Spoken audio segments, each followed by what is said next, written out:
I want to tell you a story about words and why they matter, and why sometimes a small change in phrasing can signal a much bigger shift in how you see the future. Because when we started Tesla, the mission was about proving something very specific, that sustainable energy wasn't a sacrifice, that it didn't mean less freedom, less progress, or some kind of forced austerity experiment. It meant abundance, but over time I realized that the word sustainable, while important, carries baggage for a lot of people. It sounds like limits, it sounds like restraint, it sounds like being told what you can't do. And I've never been interested in building a future around what people can't do. I want a future that's so compelling that people run toward it, not away from it. And that's why I decided to change the wording from sustainable abundance to amazing abundance.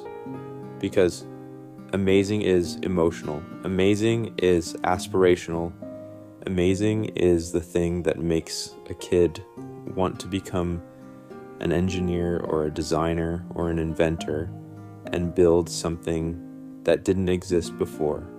And when I think about the future, I'm not thinking about a slightly cleaner version of today. I'm thinking about a world where energy is so abundant and cheap that it fades into the background of life like air or bandwidth, where electric cars aren't a compromise, but are obviously superior, where autonomy saves millions of lives and gives people back their time where robots do dangerous repetitive work, so humans can focus on creativity and meaning, and where we expand beyond Earth. Not because we're escaping problems, but because exploration is part of who we are, and sustainability is a requirement. Yes, but it's not the destination, it's the floor, not the ceiling. And I don't wake up in the morning motivated by maintaining the status quo. I wake up motivated by making the future wildly better than the present. And that's what amazing abundance is really about. It's about optimism at scale. It's about believing that technology, when guided by good intent, can dramatically improve the human condition. It's about rejecting the idea that progress must come with guilt, or that innovation must be restrained by fear, and instead choosing to believe that we can solve hard problems and still dream big. And when I look at Tesla today, I don't just see cars or batteries or factories. I see a platform for accelerating human potential, and the mission statement should reflect that emotional truth. Because missions aren't just for press releases, they're for the people building the thing at 3 a.m. trying to solve a problem no one has solved before. And I want them to feel that they're working on something amazing, not just acceptable, not just responsible, but extraordinary and joyful and expansive. And if that makes some people uncomfortable, that's okay. Because the future isn't built by people who are comfortable. It's built by people who are excited enough to take risks and bold enough to believe that abundance doesn't have to be boring or moralized or constrained. It can be thrilling, it can be beautiful, and it can lift everyone. And that's the story behind the change. Not a rejection of sustainability, but an evolution of it into something more human, more hopeful, and more aligned with the future I actually want to live in and help create. And the second part of this story is really about responsibility, because optimism without execution is just fantasy. And I've learned over the years that if you want to make amazing abundance real, you have to obsess over the details. You have to build factories, not just prototypes. You have to scale things that everyone says can't be scaled.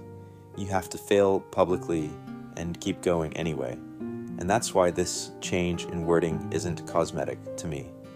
It's a reminder that the bar is higher now. Because Amazing abundance means the products have to be genuinely delightful. They have to feel like the future when you touch them, drive them live with them. It means the factories have to be works of engineering art where efficiency and beauty coexist. It means energy generation and storage have to reach a level where the conversation about scarcity just disappears and people stop arguing over slices of a shrinking pie and start building a much bigger one together. And I've seen glimpses of this future when a customer tells us their car is the best thing they've ever owned, or when a grid-scale battery prevents a blackout, or when a new manufacturing breakthrough cuts costs in half, and suddenly something that was once a luxury becomes accessible to millions. And that's the point. Abundance isn't about excess for the few, it's about access for the many. And I think humanity has been trained for a long time to expect decline, to brace for collapse, to believe that the best days are behind us. And I fundamentally disagree with that worldview. I think it's lazy, and I think it underestimates what people can do when they're inspired and given the right tools. And so, when I say amazing abundance, I'm talking about restoring confidence in the idea of the future itself. A future where kids don't grow up being told that everything is doomed, but instead are told that there are incredible problems to solve and that they can be the ones to solve them. And Tesla is just one piece of that puzzle, but it's an important one because energy underlies everything. If you get energy right, you unlock progress everywhere else, from healthcare to transportation to space exploration. And I want Tesla to be a proof point that doing the right thing for the planet can also be the most exciting path technologically and economically and emotionally. And this mission change is also personal because over time, I've realized that joy matters, that people don't sustain long-term effort on guilt alone. They sustain it on purpose and excitement and a sense that they're building something meaningful and fun and hard and worthwhile. And so, amazing abundance is a signal to ourselves as much as anyone else that we're not here to play defense, we're here to play offense against entropy, against stagnation, against the idea that the future must be smaller, dimmer, and more constrained than the present. And if we do our jobs right, this won't just be a phrase, it will be something people can feel in their daily lives without even thinking about it. And that's when, a mission has really worked when it stops being words and starts being reality. And the third part of the story is about time. Because when you work on things that take decades, you start to think differently about success and failure, and headlines stop mattering as much as trajectories. And I've had moments where things looked impossible, where the company was weeks away from running out of money, where everyone was certain we would fail. And in those moments, the only thing that keeps you going is a clear picture of a future that feels worth the pain. And amazing abundance is that picture for me. It's the long arc that connects electric vehicles to autonomous systems, to robotics, to energy grids that can power entire civilizations sustainably and cheaply and reliably. And when I imagine historians looking back, I don't want them to say, this was the era when humanity slowed itself down out of fear. I want them to say this was the era when we learned how to scale intelligence and energy and productions without destroying the foundation we stand on. And that requires courage because abundance at scale is hard, it's messy, it invites criticism, it forces you to confront trade-offs and make imperfect decisions in real time. But scarcity thinking is worse because scarcity turns people against each other. It fuels zero-sum politics and pessimism and retreat. And I've seen enough of that to know it's not the path forward. So this mission change is also a rejection of cynicism.